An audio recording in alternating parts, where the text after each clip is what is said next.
Sometime over the next hour, the University Tower chimes are going to ring in another session of Ask the Professor, the show on which you match wits with University of Detroit Mercy professors in an unrehearsed session of questions and answers. I'm your host, Matt Maggio, and let me introduce to you our panel for today. All the way to my left, it's Professor Jim Tubbs. Hello, hello. Beautiful day here. It's really nice to see everybody. It is nice. And you're not boxes on Zoom. That's wonderful.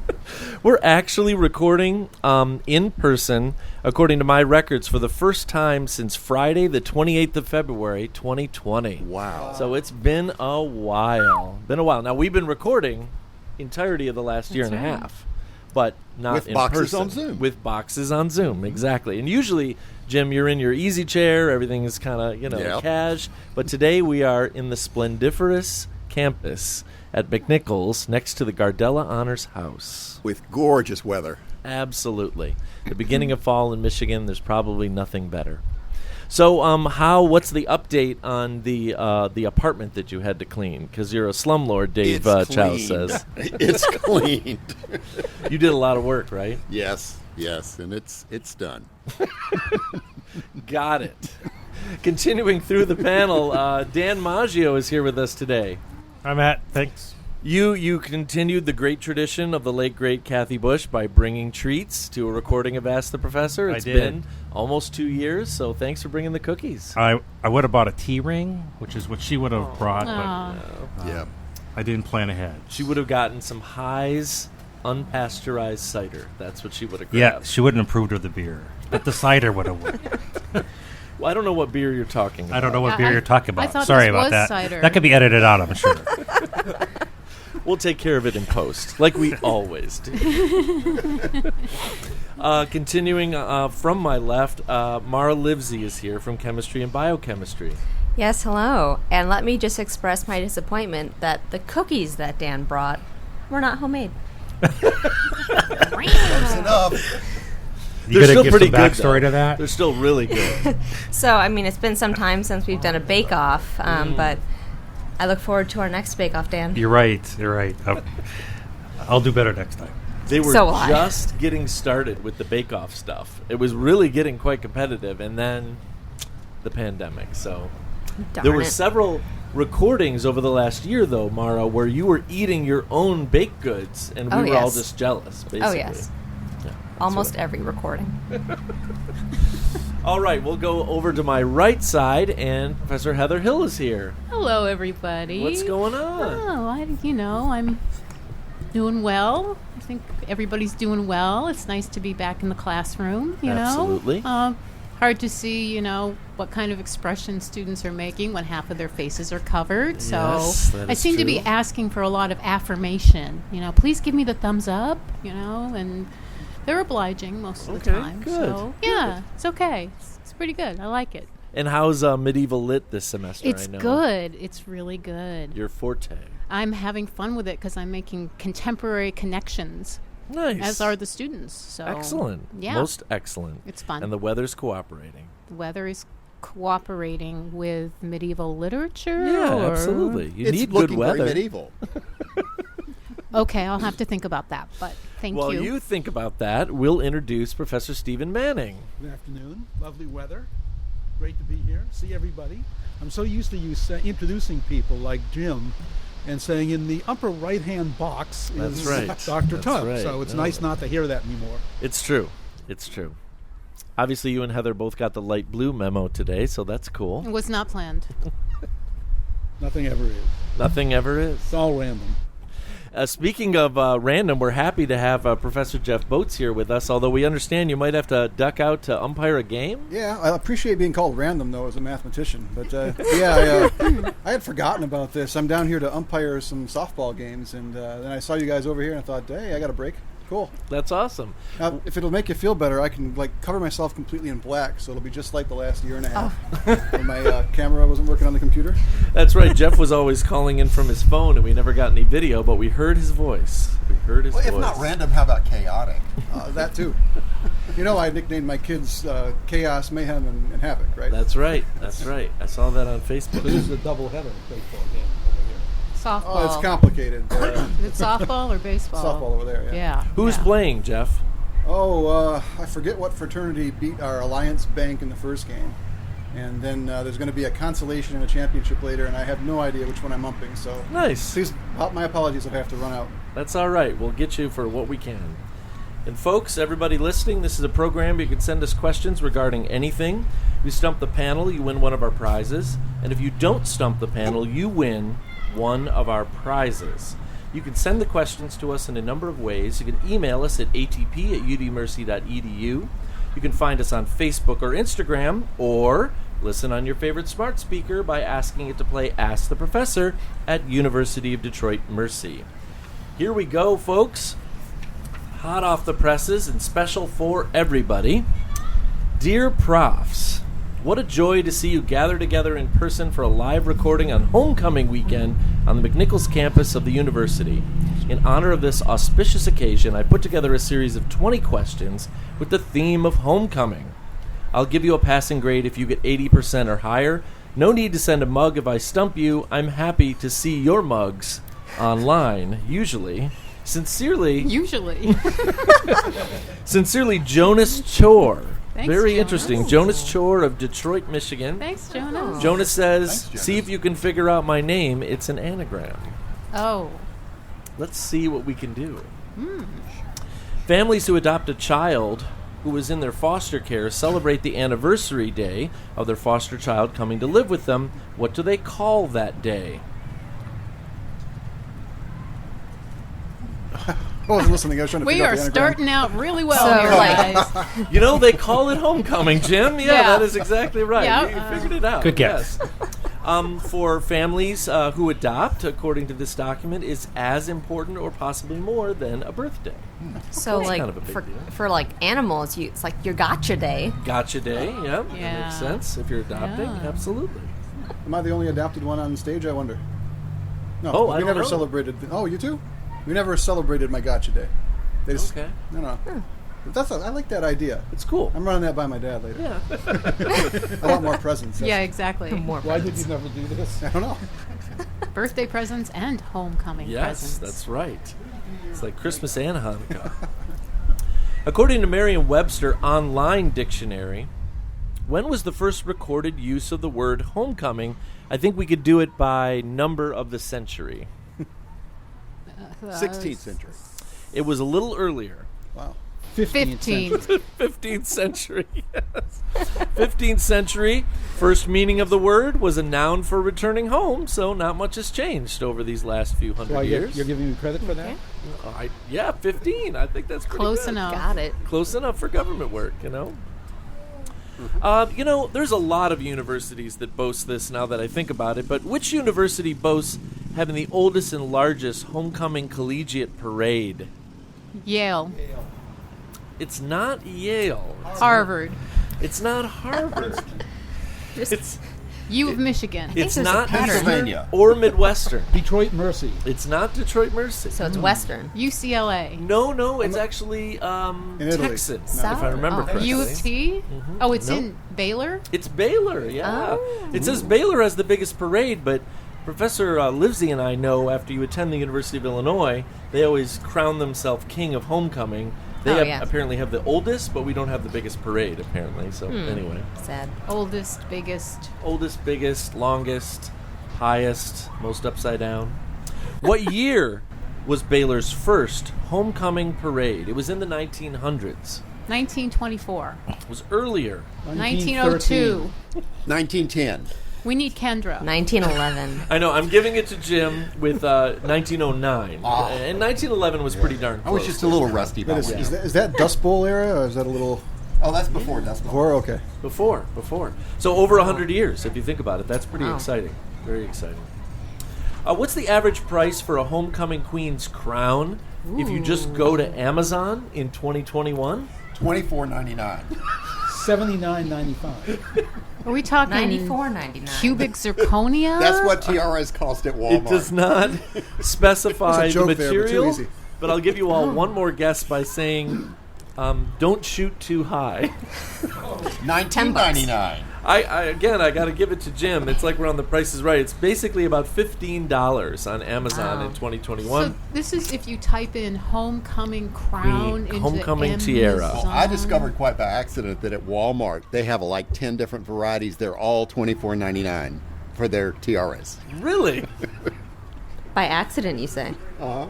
Tell I'm us feeling more. like we should record a live episode from the tiara section at Walmart I in think the we future. should all get tiaras. I want to know what he was doing in that aisle. Cutting over to another aisle. We should ask our question asker, Jason Roach, there, I think.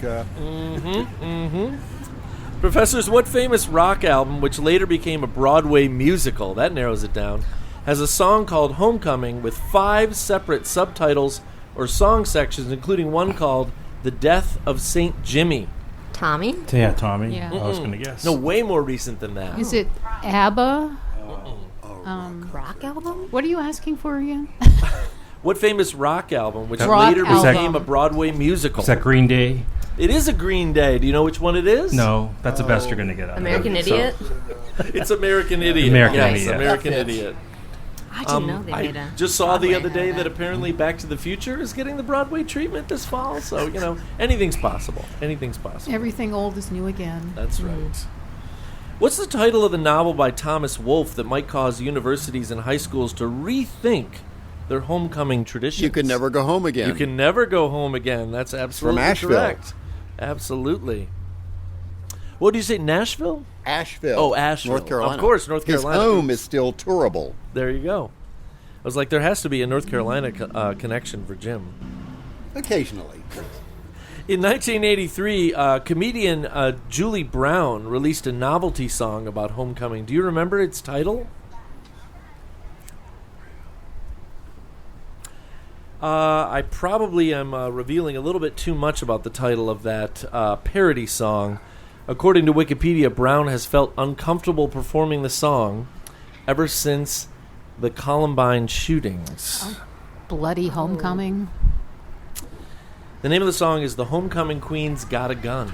Oh, okay. So see how well that... I can see why. Yeah. That's Oof. Just about wraps that up. That's right. Crane's Detroit Business hosts an annual homecoming event to bring Detroit expats back to the city. What rock musician producer came home to Detroit in 2021? Oh no, it says underneath it, Dave Chow would definitely get this. Poor Dave. He's not here with us Not today. Jack White. Clues. Plays bass. President of Blue Note Records. Produced multiple albums for the Stones. He toured with former Grateful Dead musicians Bob Weir and Jay Lane in 2018. His own biggest hit was Walk the Dinosaur. Don Was. Don Was. Oh, Don Was. Yes, Don Was. I didn't know he was a Detroiter. Open the door, get on the floor. That's right. As soon as you bring up something in the 80s, then I'm in the game. Another Detroit homecoming guest this year was Meg Whitman, the CEO of Hewlett-Packard. Before she left Metro Detroit, she headed a famous company based in Farmington Hills. Do you know what the name of that company is?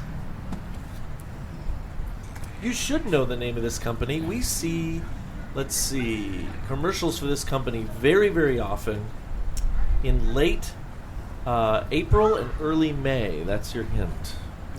H&R Block. I mean, you're getting into the groove of the cadence of the year there, Jim, but that's incorrect. Comerica? No? April, early May. So there's a very famous American holiday in early May every year. Mother's Day? Mother's Day. That's your hint. Hallmark? No. Wouldn't be that. You know, she was the Mother CEO Waddles? of FTD. Oh, FT. Oh. FTD, Flower Delivery Company, yes. Out of Farmington Hills. Controversy erupted in Williamson County, Tennessee this year after an incident on a float in the Independence High School homecoming parade. Do you remember what happened in the incident?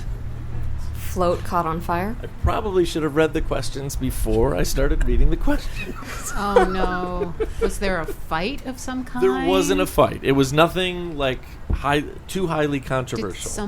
Was there a clothing malfunction? There was no clothing malfunction. No. Williamson County Tennessee. This is not the protest that the prom queen or the queen of the thing was a black woman. No. And there was the community protest. It wasn't that. Okay. It wasn't that. It wasn't that.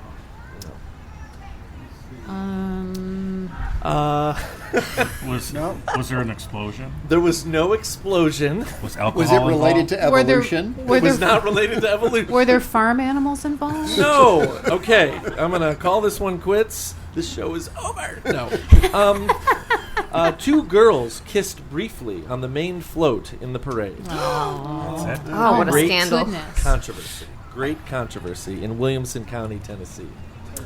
What famous actress left the Amazon Prime series Homecoming after only the first season? Famous actress. Reese Witherspoon. Not Reese Witherspoon, but I'll tell you what, I believe that you're in the wheelhouse because we've got a lot of big-time movie actors getting into streaming series, and she is probably number one on that list. Laura Dern. No, Nicole Kidman? no. Sarah Jessica Parker. The initials are J.R. J.R. Julia Roberts? Julia Roberts was in Homecoming after one season. Yes. She'd take a break from perfume commercials. Perfume to do- commercials, that's right. She was quoted last year as saying something like, I may never make a feature ever again. So Wow. that's kind of interesting. That perfume's actually pretty good. What famous actress was the first African-American homecoming queen in her high school in Oakwood, Ohio? Halle Berry. It was Halle Berry. Oh, yeah. Right off the top of her head. Wow, Nice. Heather, you knew that one. Oh, That's a big deal. have some more beer. Shh, I'm not drinking beer. Oh, I'm man. drinking apple You cider. can edit that out, right, Brian? Apple later. cider. Thank you. According to Ranker.com, as in Ranker, actress Dakota Fanning and singer-actress Jessica Simpson share a distinction related to Homecoming. What is it? They were both homecoming queens. Yes, both except in for the that's court. sort of obvious. You got to go a little bit So they deeper than declined. that. They declined the honor. They did not decline the honor. They accepted it, actually. They were homecoming queens at the same high school.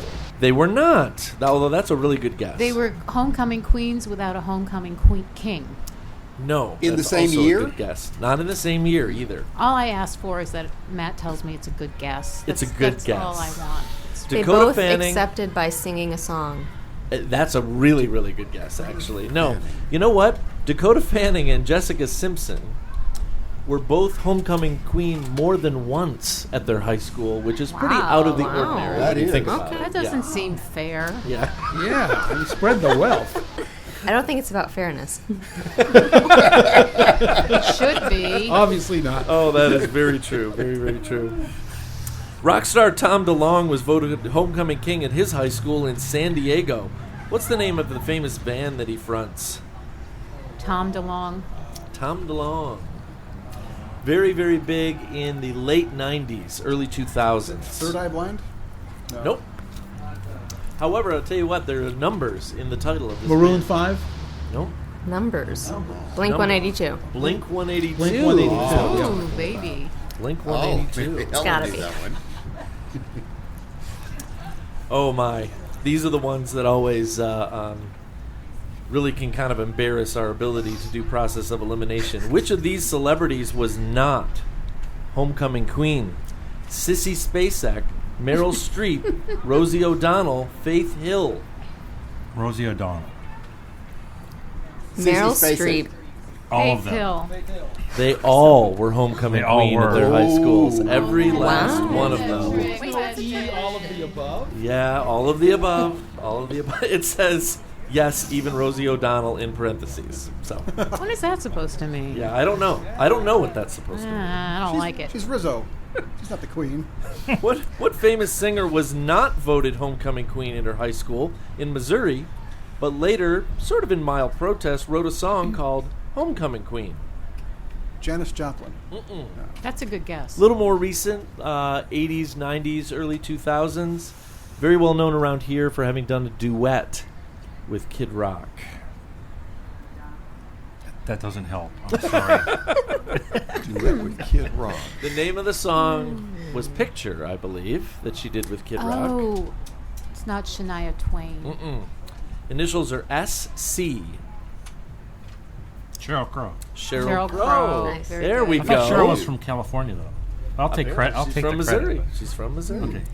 Hit it big in California, though. All right, let's wrap up these questions. We got a few more left. What rap star has a song called Homecoming with the lyrics "Fireworks at Lake Michigan" in it? I've definitely heard the song. Is that Kid Rock? No, not Kid Rock. Not Eminem. 50 Cent. Nope. I'm just throwing out rappers I know Jay from around here. Z. There is Kanye. definitely a Kardashian connection. It's not Kanye. Kanye, West? yes, Kanye West has a song called Homecoming. And a Kardashian disconnection. And a Kardashian disconnection.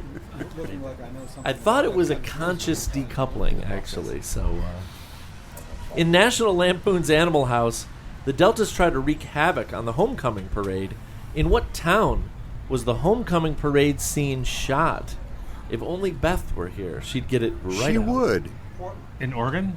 It's in Oregon. Eugene. Partial credit. Vancouver. No, Cottage Grove, Oregon. But Cottage Oregon's Grove. good Cottage enough. Grove. You know? She would have known that. Cottage Grove. She would have. Because the college was supposed to be in Pennsylvania, Faber College. Right. Knowledge is good. That's her motto. That's so great. That was the statue. That So was great. Faber's Yeah. famous line. Faber is knowledge is good. Knowledge is Okay. good. As opposed to it being bad. Yes. Or really good. So you all have basically trounced all these except for maybe one. So let's finish it off with question 20. Movie critics for the website Rotten Tomatoes gave a score of 98% for the movie Homecoming, a film by blank. Who is the director, producer, and star of that film? 98% is really high That is for really Rotten high. Tomatoes. That's all I got to say. Homecoming. Do you may have a to year? give us- It's going to be very, very recent. But I don't have the exact year. You may have to give us some initials. Is this a film about coming back from like Afghanistan war? It is not war related. Okay. It is a very, very popular, possibly the most popular female entertainer of the modern era. Lady Gaga, Not Lady Gaga, not Madonna. not Madonna. Meryl Streep. One name, A one comedian? word. Beyonce? Beyonce. Beyonce. There we Beyonce. go. It's Beyonce. Yes. Was it called a movie? Apparently, it was called a movie. I beg to differ. Was it like a music video? Is that what you mean? It's more like an extended music video. Oh, well, that's why we didn't get it, obviously. Yeah, that's why. No mug. So we were sent one question by a listener. One question. And there's a nice little ending to this story, but How many do we have to get to pass? You must get one right. It's 0 or 100, that's it. Oh, that's a high standard. I'm not going to tell you who it is because that's part of sort of the backup here, but we'll do the question first. What do all the Major League Baseball players who had the first name Aurelio have in common? People mispronouncing their names all the time? They were all from Venezuela. All from the Dominican Republic. No, it doesn't. They're not all from the same place. They all had mustaches when they hit their first home They were runs all in the pitchers. major league. They were not all pitchers. Huh. Yeah, I know. I like how you just They were all go, outfielders. go right past what I had to say. Did they have the same It number? was a good guess, Heather. Thank you. They all made the Hall of Fame. No, They all had a 1 on the back of their jersey. that's a 1 in 10 shot right there. Like that was pretty good. But no. What do they all have in common? What is do they the all have in question. common? There's only been 3 people who've ever played Major League Baseball and had the first name Aurelio. They all played for the same team at some point. They did play for the same team at some point. And is So that there's more? That's not the answer. Is that though. the answer? Well, it'd be nice if you Oh, Said what the team? team. what Which team team it was. Oh, I'll have to pass to Jeff or Dave. Giants, Chicago White Sox. Nope. the Red Tigers. Sox, the Yankees, the Cubs, Oakland. the. So it was the Tigers. It was the oh. Tigers. Oh. Aurelio Lopez, Aurelio Rodriguez, and Aurelio Monteagudo. And sadly, they also have something else in common. They all passed away in traffic collisions at some point Oh. during Oh, their man. career. That is really quite. That's a very esoteric question. It was sent to us by John Raby of Los Angeles, California. And when we received this question, Michael, very wisely, emailed back saying, long shot. Are you related to the Bill Raby that founded Ask the Professor? And all we got back was a baby picture of Bill Raby with his son John, circa 1967. So Wow. the answer, I believe, is yes. Oh, that's that's awesome. It's pretty cool. That is really Yes. cool. We learned a lot about Bill Raby last year, and he was the one back in the 50s who started Ask the Professor here at the old University of Detroit. So, very cool story. We got a set of questions that were published in the Varsity News in, let's see, sometime during the 50s and the 60s as trivia questions to test your memory. These are from Pat Higo of the University Library. Okay. And there's a number of them that I don't even think we would have a prayer. Well, I don't know. Maybe Thanks maybe for we'll- the thanks Well, for Matthew, the there's a shrine right enthusiasm there. So Hopefully they would have been a bit more obvious in the 50s or 60s. huh? Yes, exactly. Just as a sort of, testing the waters here, does anybody remember the actor who played the role Topper in the Topper movies? I don't remember the Topper movies. Never heard of it. There we go. Okay. William Powell? No. No. How about we try this? What was the name of the dance group that performed on the Jackie Gleason show? Oh, good grief.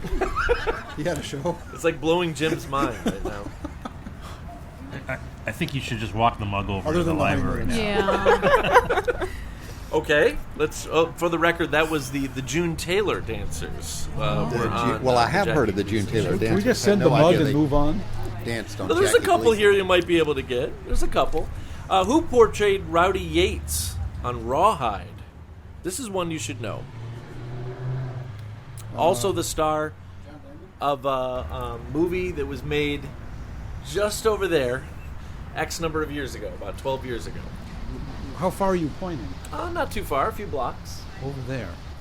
Over there. In Uh, the Clint Highland Eastwood. Park direction. Clint Clint Eastwood. Eastwood. Oh, Clint yeah, Eastwood. Clint Okay, Eastwood. That's yeah. good. He played Rowdy Yates on Rawhide. Absolutely. Let's see. Still trying to think if there's even one that we could get. Any okay. Lawrence Welk related Yeah, questions? no, this is good. This is good. good. This is good. What were the names of Superman's Kryptonian father and mother? Jor-El. That's right. And I don't remember the mother. Oh, yeah. Muriel. Let's take Mara's name and change the first letter.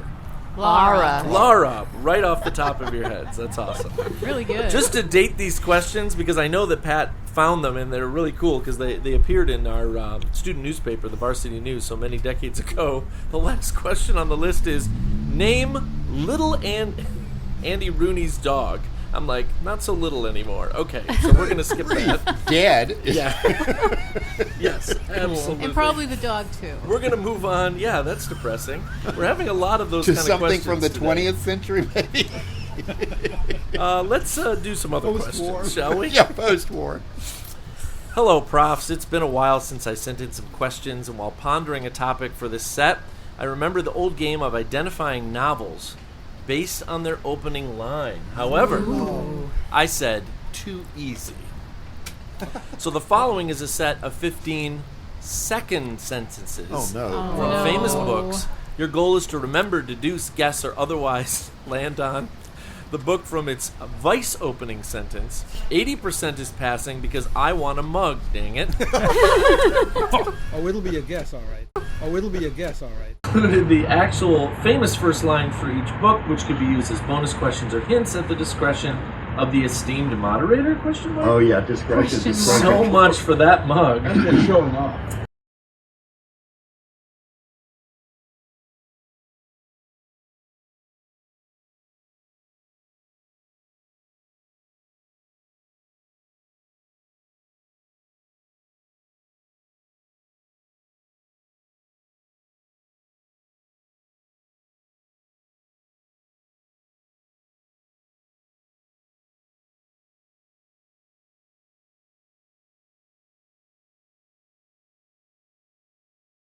Thanks. All the best, as always, Nat Pike of Livonia, Michigan. So Thanks, thanks Nat. for sending those questions in, Nat. That's Cool. great.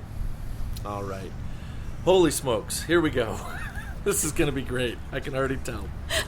Some years ago, never mind how long precisely, having little or no money in my purse and nothing particular to interest me on the shore, I thought I would sail about a little and see the watery parts of the world. Old Man in the That's Sea. Hemingway, yeah. Moby Dick. That's Moby Dick. Oh. That is right after the actual Call first me line. Ishmael. By the way, Yeah. we could do audience participation. Yes. Yeah, we are on getting this a set lot of questions, feedback. Yes, please so- help, We are audience. getting a lot of- Please help, please. Please help. Please.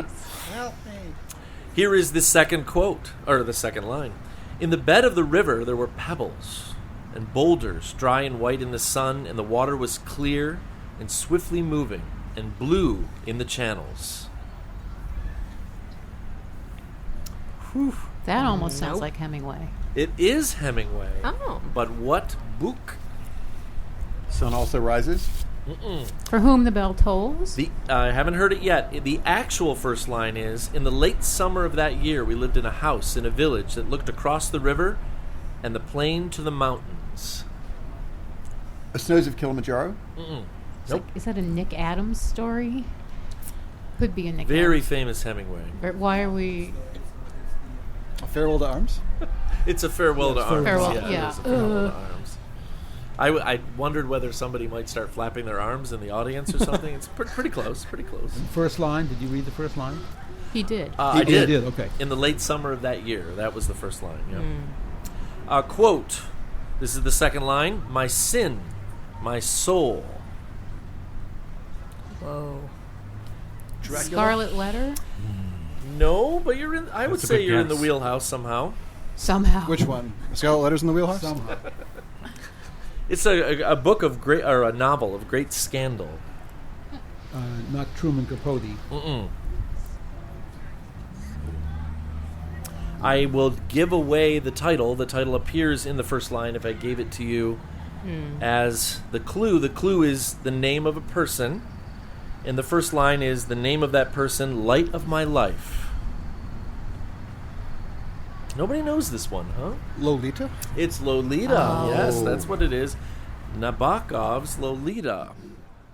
Here's another second line. No, I am not a spook like those who haunted Edgar Allan Poe, nor am I one of your Hollywood movie ectoplasms. Oh, Also, I cannot give you the first line. It includes the entire title of the book. they made a movie about it 5 years ago it's about a girl who It's the was book killed, thief? right? The book thief? It's not the book thief. That's what Jeff's talking about. No. Is it a John le Carre? Oh, yeah, you are. Mm-mm, it's not John le Carre. The author is R.E. Are the initials? Ralph Ellison? So it's Invisible Man. The Invisible Man. I was way Yes, that's right. Not one of your Hollywood movie ectoplasms. That's a much better opening line than the actual first line, which is I am an invisible man. Number 5. However little known the feelings or views of such a man may be on his first entering a neighborhood, this truth is so well fixed in the minds of the surrounding families that he is considered as the rightful property of some one or other of their daughters. Let's phone the audience. I believe that, yes. Pride and Prejudice. That's Pride and Prejudice. Nice. Yes. The first line is, it is a truth universally acknowledged that a single man in possession of a good fortune must be in want of a wife. That is much more clear. Yes. Yes. Jane Austen. Score one for the Peanut Gallery. Peanut Gallery 1. Nice. Professors, some other number. Second line. That book was made by Mr. Mark Twain, and he told the truth mainly. Huck Finn. That's Huck Finn, yeah. That's actually the second line of Huck Finn, where the first line is, you don't know about me without you have read, unless you have Sawyer. read a book by the name of The Adventures of Tom Sawyer, but that ain't no matter.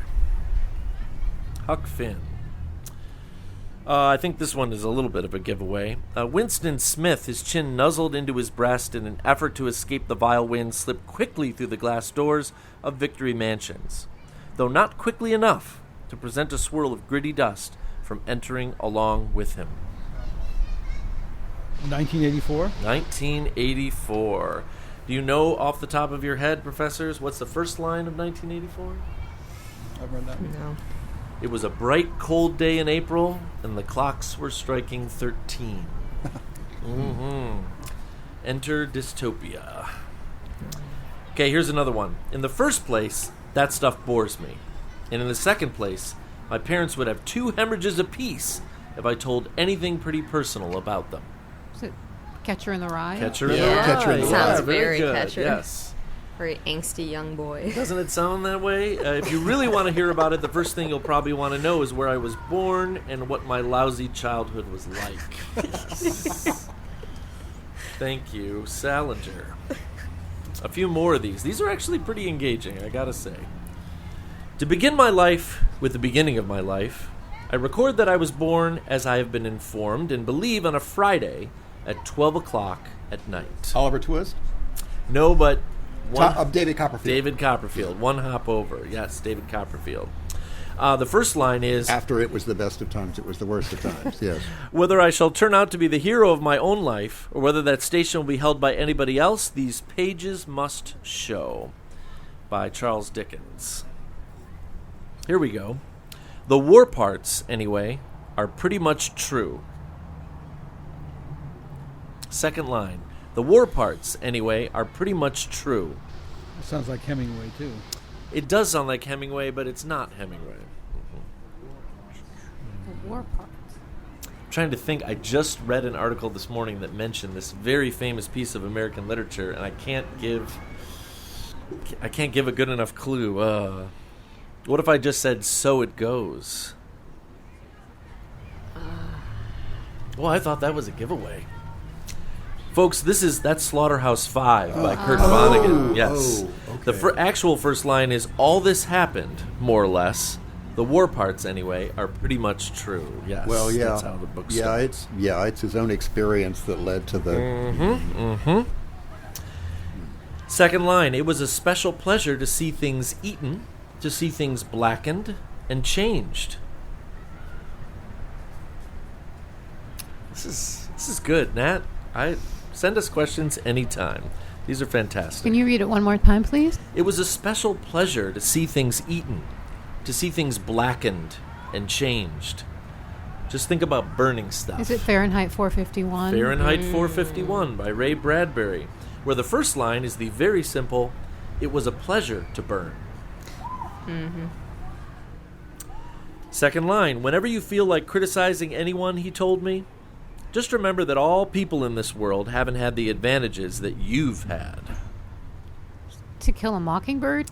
No. No, that's not To Kill a Mockingbird.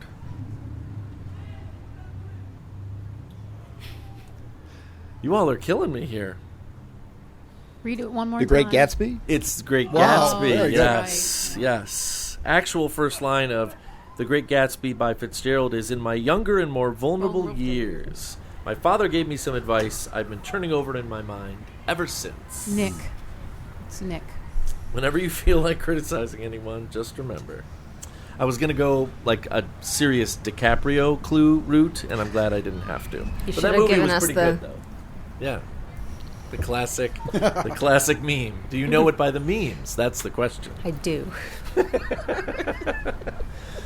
Quote, orbiting this at a distance of roughly 92 million miles is an utterly insignificant little blue-green planet whose ape-descended life forms are so amazingly primitive they still think digital watches are a pretty neat idea. Oh, Douglas Adams, Hitchhiker's Guide to the Galaxy. Hitchhiker's Guide to the Galaxy. It's so beautiful to hear it again.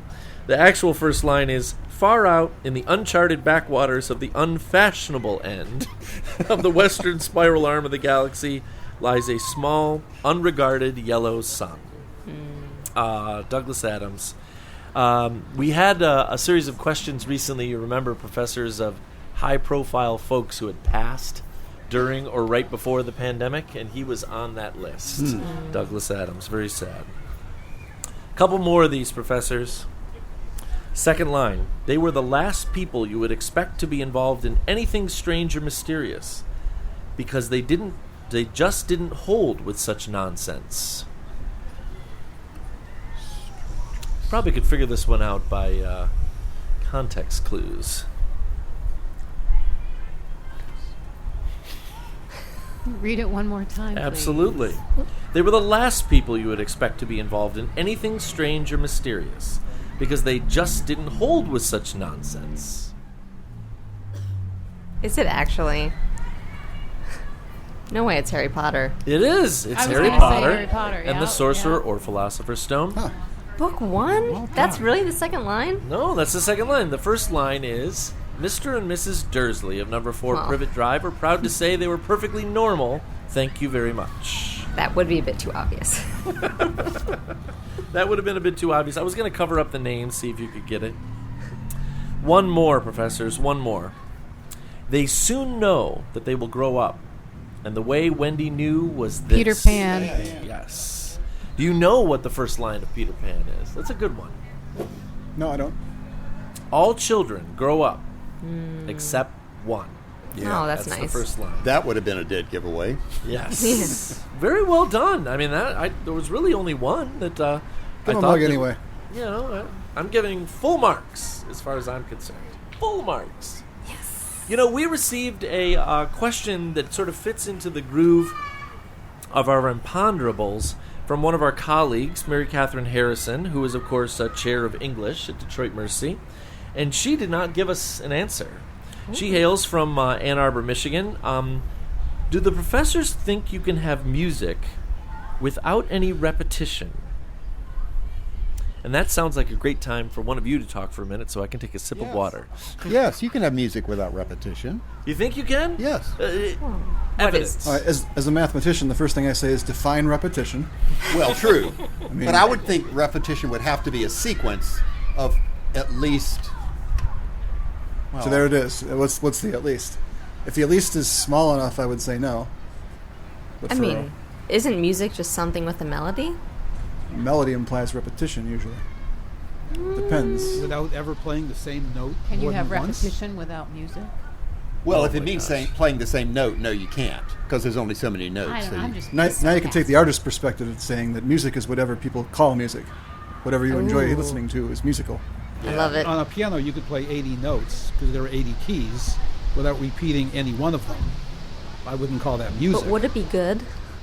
No, it Where's wouldn't be Beth music. when you need her, or Dave Kukul? We need some philosopher's stat. I think we're going in a metaphysical direction, but I've also noticed that my 13-year-old son was raising his hand just a minute ago. So, what's your answer? Is it music in the sense that there's no lyrics?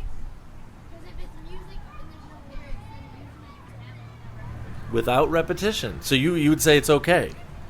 And this guy plays clarinet, so it's got to stand for something. I just can't believe someone was raising their hand in the middle of our podcast.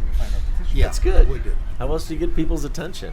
I don't know what I would say about this. I feel like we're going to very quickly get into the, music is in the eye of the beholder conversation, right? Yeah. Well, you could have a melodic tune that would have a lot of notes without repetition. Absolutely. I think so. Something about the, the electronic jazz age at the end of the 70s, early 80s? That would have been, sounds kind of chaotic sometimes, right?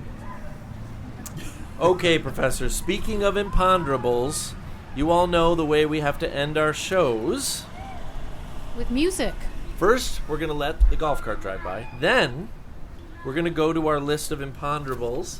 Dear Matt and professors, here's a new list of 20 imponderables, or favorites, whatever you like. I'm glad you've turned them into a semi-regular feature on the show, and it gives us an insight into what makes the professors tick. Some of the responses have been hilarious, others not so much. Others just I added that part. plain disturbing. As always, warmest greetings from Valencia, California. It's Frank Burrows and family. Thank you, Frank. Okay. Thanks, Frank. So this is pretty wide open. Let's chew on it for a while, shall we? The first thing on the list is favorite tradition. I don't even know where to begin. It could apply to anything. Could apply to anything. What's your favorite tradition? I got to say, to fill in the gap here, that at this time of year in the great state of Michigan, cider mills open up. And mostly, you can buy your pumpkins and your apples and things, and they sell cider, and for whatever other reason, they have donuts. And you go to most other states, even other Midwestern states, and they do not know what cider mill season is. It's very, very unique. Very unique. They might have a cider mill, but they don't think about it like we do at this time of year. That's I one think of for my me it would favorites. have to do with maybe Christmas Eve would be the. What the- specifically about Christmas Eve, Jim? Well, gathering, planning, looking ahead, going to some sort of service on Christmas Eve, but just getting together would be it. The eggnog. The eggnog. The eggnog. Or the Feast of Seven Fishes in my family. I'd say you take one look at me, you'll know most of my favorite traditions involve food. So, So what would that be, Jeff? well, the Feast of Seven Fishes, well, it varies, but for us, it's bacala, white fish, a couple of different ways, shrimp a couple different ways, pasta with anchovies. I'm blanking now. There's a couple more. Wow, that sounds good. Yeah. I would think food related too, like Thanksgiving turkey. I know in my family there was a suggestion at one point, only once, that we have something other than turkey for Thanksgiving, and there was a big brouhaha, and it was never mentioned after that point. Is the bird fixed in a very specific way, Stephen? No, you could vary that. You could vary the stuffing and whether this, it's dressing or stuffing. Dressing you or could vary stuffing. and what kind of bird you got, but it had to be turkey on Thanksgiving. Of course. You know, Of course. you could vary some of the stuff, never the gravy, but it had to be turkey. I have to ask, what was the suggestion to replace the Thanksgiving Something turkey? like, well, do we have to do it the same way every year? How about a ham or something? And are you kidding? No, absolutely I not. have some friends that Chinese food is the tradition on Thanksgiving. Well, there you go. So those relatives, they were never heard from again. They were the replacement for the turkey. Excommunicated. We tried deep fried turkey one time, and it was a hit. That would be okay. That Went would be over okay. well. That's a big deal. Mildly dangerous, but delicious. Goose did not. Venison did not. Yeah, goose and venison feel more Christmassy. I like the Christmas answers, but when I was a kid, every summer we'd have this big gathering of Macedonian people. There'd be like lambs roasting on spits. Yeah. There'd be like good salad and lots of dancing and music. And that was one of my favorite things to do as a kid. That's very cool. Was that around here? That was up in Flint. Mm-hmm. Yeah. Okay. Called it the Flint Picnic. It was great. The gathering of the Macedonians. All the Macedonians and good lamb. Wow. Delish. I'm guessing a summer sort of thing? It was a Is that what summer you're thing. saying? Okay. Yep. I'm kind of looking in Dan's direction, expecting him to fill in the gaps on the Italian side. No. But we actually heard from Jeff and the Seven Fishes. As an too. adult, as a kid, I remember relatives doing that. But as an adult, no. I'm not a big fish person, but I gotta go with Jim. Like Christmassy, anything Christmassy. That was a tradition. You're a Christmas guy. I It's am. okay. Nothing wrong. You with make that. your pizzetta. Wait, what? What was your that? Pizzetta. The Oh, little yeah, of cookies. course. Fish so, bakes yeah. with Dan, and Pizza. Leslie says fish bakes, Dan. It's So that's different. Yes. we were deprived of those in recent years, so we feel like we want to go back. Heather, we haven't heard from you yet. Are you going to break the food mold? Is the question. Does an evening cocktail count as a tradition? I think Yes, that's a tradition. definitely. Well, then I'll say that. Okay, so what's your favorite cocktail? Tell us more. Oh, martini. It now just having passed 4 p.m. Yeah. I can't believe, Matt, that decorating for Halloween is not your favorite It tradition. is. It's a very important tradition, but like fall, sort of all together. Oh, okay. Yeah. Starts with Labor Day cider mills. So yeah, you said a martini, Heather. Absolutely. And how do you make it? Very dry, Very, very dry. which means not much vermouth. Well, I'm being reminded that usually I don't make the martinis. Oh. But yeah, I like having martinis made for me. Yes. You know, if you put enough olives in it, it's practically What a food group. garnish do you Yeah. like in yours? Oh, olives. Olives. Yes. And of course, you stir yours. You don't shake. No, they're shaken. Oh, they're shaken. They are okay. Shaken, Okay. not stirred. Shaken, not stirred, just Yes, like they James are Bond. excellent. But it is a very significant treat to go out to dinner and actually have a martini out. I think It's that's a big deal. It is a big deal. It's a nice It was treat. taken away from you and a lot of us for a very, very long Yes. time, right? And actually, sometimes these are actually Vespers. Oh, the James Bond reference? Yeah. With the little shaving at 11 and Vespers technically being half gin and half vodka. I see. You said that's a a martini. Vesper. Vesper, yeah. Oh, okay. That's Because that means technically- something very different to me, which Yeah. is like a church service on Yes, Saturday. in the evening. Oh, In the evening. Vespers. That's Vespers. Well, Yes. one can get religious about this, as some people obviously do. But yeah, it's half gin, half vodka, and you mix it the same way. And then with the vermouth, Okay. and that's a Vesper. Well, isn't it And- true that originally that's what James Bond drank was Yes, Vespers? yes. Yes, In not in martini. one of the Ian Fleming novels. that is and a there was also, to your point, Shaken or Stirred, there was one movie, and of course he was very particular about this, Bond was, but there was one of his movies, I forget which one, where he was in it was the aftermath of a particularly brutal altercation with the bad guy, and he goes to some bar, and he says martini, and the guy says shaken or stirred, and Bond, who was very particular about this his whole life, said, "Do I really look like I give a damn?" That was the only time he was The not only insistent. no, that's because that was Casino Royale, which was the first one, so he wasn't particular yet. Yeah. And then there was this- another early one where he actually says the reverse. He wants it stirred. This is just a long extended ad for the new James Bond movie coming soon to your local theater. I think this weekend. I think, and it's his last one I before think he it goes does to start this week. Last before he goes Daniel to Craig. Broadway to play Macbeth, That's right. leading That's role. exactly right. Anyway, I didn't mean to get us off of. No, you I know, think that's fantastic. But we we do have to go now, and yeah, no, not until 5:00. we have one more imponderable that was sent by Frank Burrows and his family, and I think it's going to give some pretty interesting responses.